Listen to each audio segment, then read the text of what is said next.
ভবনে তাডরি। রাতে হঠাৎ ঘুম ভেঙে আয় নিশাতের। সে দেখে তার ঘরের আয়নার দিকে কারেন্ট ছায়া দুলছে, কিন্তু ঘরের ভিতরে কেউ নেই। সে ধীরে ধীরে আয়নার কাছে আয়।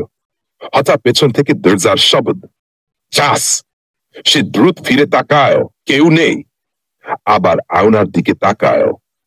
এবার সে দেখে তার পেছনে একজন দাঁড়িয়ে আছে।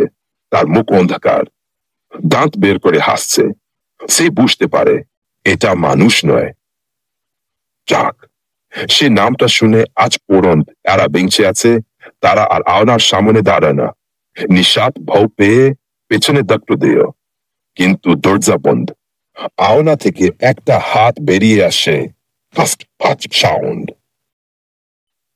হাতটা ধীরে ধীরে তার গলা চেপে ধরে। সে চিৎকার করতে চায়, কিন্তু গলা দিয়ে শব্দ বেরোয় না। এরপর ঘরের দরজা সকালেও খোলেনি। নীরবতা, হালকা কৌতূহলী ফলি। আয়নার ঘর এখন তালাবাঁধা। ড্রাক এখন অন্য কাউকে খুঁজছে। আপনি কি আয়নার সামনে দাঁড়াতে সাহস করবেন? শেষে ভয়ঙ্কর মিউজিক, লাইক, সাবস্ক্রাইব ও কমেন্ট করতে ভুলবেন না। নতুন গল্প আসছে শীঘ্রই।